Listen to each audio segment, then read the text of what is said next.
Pemain bintang timnas Malaysia Faisal Halim secara terbuka mengungkapkan rasa cemburunya terhadap peluang besar yang kini dimiliki Indonesia untuk lolos ke Piala Dunia.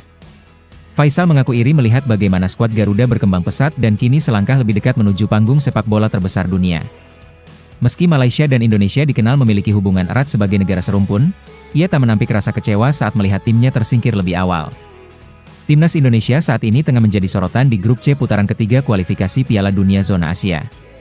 Indonesia bersaing ketat dengan Arab Saudi dan Australia untuk memperebutkan satu tiket otomatis tersisa ke Piala Dunia. Fakta bahwa Indonesia mampu bertahan dalam grup neraka ini menunjukkan betapa pesatnya kemajuan timnas dalam beberapa tahun terakhir. Sebaliknya, langkah Malaysia harus kandas lebih awal di grup D putaran kedua, sebuah hasil yang cukup menyakitkan bagi Harimau Malaya. Faisal Halim tak segan mengungkapkan rasa frustrasinya melihat rival Asia Tenggara justru semakin mendekati mimpi besar yang selama ini diimpikan bersama. Meski begitu, ia tetap menunjukkan sikap sportif dan menyebut Indonesia sebagai saudara yang layak dihargai atas perjuangannya. Kemajuan sepak bola Indonesia memang tak terjadi secara instan. Kombinasi pelatih berkelas dunia, peningkatan kualitas liga domestik, regenerasi pemain muda, serta dukungan penuh dari federasi menjadi fondasi kuat di balik lonjakan performa Garuda. Kini, 2 pertandingan tersisa akan menjadi penentu apakah Indonesia bisa mencetak sejarah dan tampil perdana di Piala Dunia.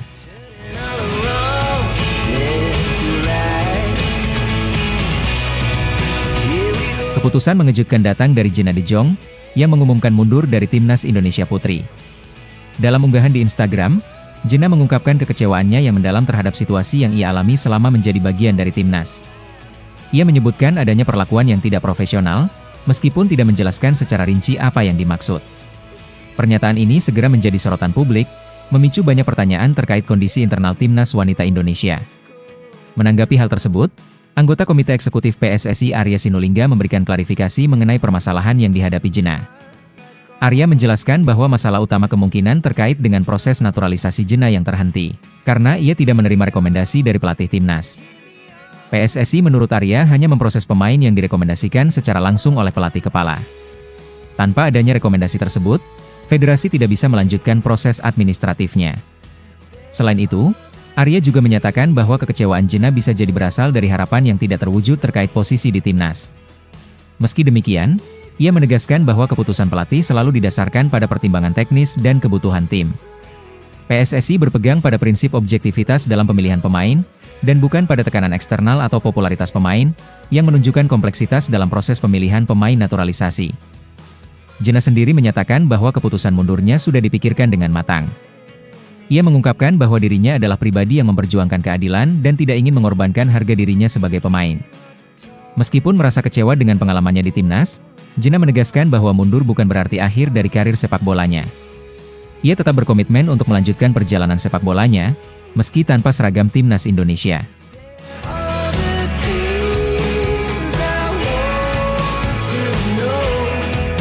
Rencana PSSI untuk menaturalisasi 3 pemain keturunan Eropa telah membuat media Vietnam dan Cina merasa cemas. Media Vietnam Soha secara terbuka mengungkapkan kekhawatirannya terhadap langkah agresif Indonesia, menyebut bahwa negara ini kini memiliki jurus baru yang bisa merepotkan tim-tim besar di Asia. Langkah ini dianggap sebagai ancaman serius, terutama menjelang laga-laga penting seperti kualifikasi Piala Dunia dan SEA Games. 3 pemain yang menjadi sorotan dan diharapkan memperkuat timnas Indonesia adalah Pascal Struijk, Miliano Jonathan, dan Tristan Gojjer. Pascal Struijk, bek berpostur 190 cm yang saat ini bermain di Leeds United telah menjadi pembicaraan hangat. Pengalamannya bermain di Liga Inggris dengan 148 pertandingan memberi keyakinan bahwa ia bisa menjadi benteng kokoh di lini belakang Garuda. Kemunculannya di tribun saat Leeds melawan Oxford United semakin memperkuat dugaan bahwa proses naturalisasinya tengah berlangsung. Selain Struijk ada juga Miliano Jonathan, gelandang serang berusia 21 tahun yang bermain untuk Jong FC Utrecht. Miliano dikenal sebagai pemain lincah dengan visi bermain tajam, sangat cocok untuk mengisi lini tengah timnas Indonesia. Menariknya, ayah Miliano dikabarkan sempat bertemu dengan Erick Thohir dan Patrick Kluivert pada Maret 2025. Tristan Gojjer, bek muda yang baru berusia 20 tahun dan kini membela PEC Zwolle juga masuk dalam radar PSSI.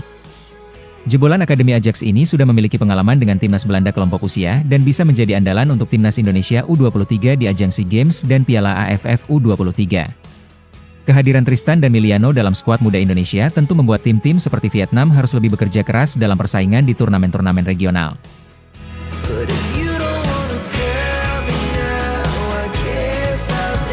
Kabar baik datang dari kubu Oxford United menjelang laga penting kontra Sunderland. Pelatih Gary Rowett memberikan sinyal positif terkait kondisi Ole Romeni, striker berdarah Indonesia yang mulai menunjukkan semangat luar biasa untuk kembali ke starting 11. Sebelumnya, Romeni sempat absen dari susunan pemain utama saat melawan Cardiff, namun kini ia tampil penuh motivasi di sesi latihan. Rowett menyebut bahwa Romeni adalah salah satu pemain yang paling berambisi untuk tampil sejak menit pertama, membuka peluang besar baginya untuk kembali unjuk kemampuan. Selain membahas Romeni, Rowett juga memberikan update terkait pemain lain dalam skuad. Salah satu yang menjadi sorotan adalah kondisi Hide yang baru saja pulih dari gegar otak. Meskipun sang pemain menyatakan siap untuk kembali merumput, Rowett memilih untuk mengambil pendekatan hati-hati. Ia menyoroti pentingnya mempertimbangkan skenario terburuk, termasuk risiko benturan kepala saat pertandingan. Pendekatan ini menunjukkan kepedulian pelatih terhadap kebugaran jangka panjang para pemainnya. Situasi di dalam tim pun tampak kondusif dan penuh semangat. Rowett mengungkapkan bahwa pemain seperti Stan Mills dan Ruben Rodriguez juga menunjukkan ambisi tinggi untuk tampil sebagai starter. Adanya persaingan sehat dalam skuad dinilainya sangat penting untuk menjaga intensitas dan kualitas tim. Kondisi ini memberi keuntungan tersendiri bagi Oxford United yang tengah membutuhkan konsistensi demi meraih hasil maksimal di papan tengah Championship. Ole Romeni sendiri didatangkan Oxford United pada bursa transfer Januari 2025 dari klub Belanda FC Utrecht. Sejauh ini, ia telah mengoleksi 13 penampilan dengan torehan 1 gol. Walau kontribusinya dalam mencetak gol belum maksimal, pertandingan melawan Sunderland bisa menjadi titik balik dalam karirnya di Oxford.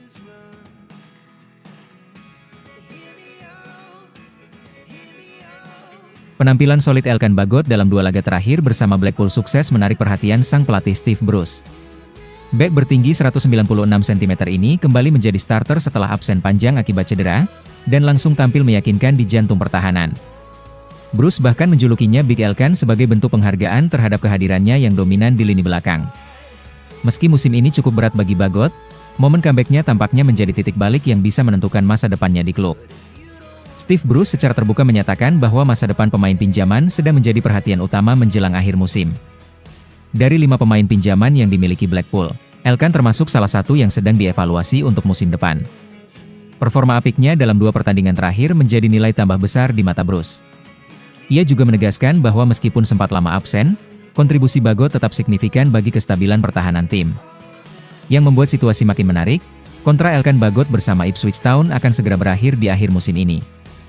Jika klub induknya memilih untuk tidak memperpanjang kontraknya, maka Blackpool berpotensi mendapatkan Bagot secara gratis. Peluang ini menjadi sangat menggiurkan bagi Steve Bruce, terutama karena ia sudah melihat langsung potensi besar sang pemain. Pembicaraan internal klub terkait kemungkinan kontrak permanen disebut akan segera dilakukan dalam waktu dekat. Di luar Inggris, masa depan Elkan juga menjadi perhatian publik sepak bola Indonesia. Setelah absen dari skuad Garuda pasca Piala Asia 2023, banyak yang berharap ia segera kembali memperkuat timnas. Fokusnya untuk membuktikan diri di level klub memang dimaklumi, namun jika status klubnya sudah jelas, kans untuk kembali mengenakan seragam merah putih bisa terbuka lebar.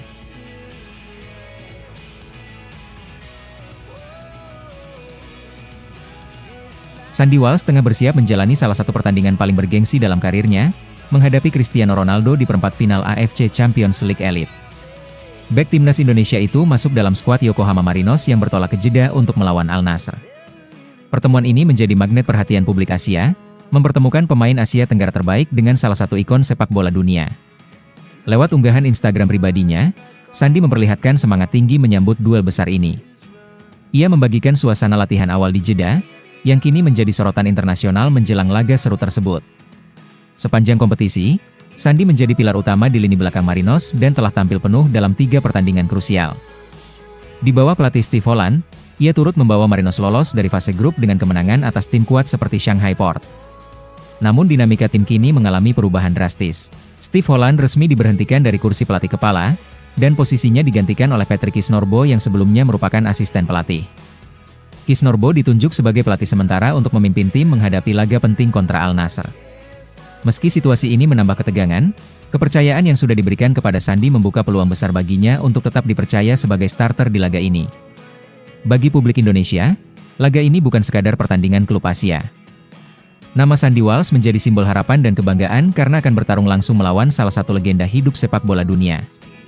Penampilannya melawan Ronaldo bisa menjadi momen pembuktian sekaligus peluang besar untuk mengangkat namanya di level Asia. Jika mampu tampil gemilang dan membantu timnya menahan serangan Al Nassr, Sandi berpotensi mencetak sejarah tersendiri dalam karirnya.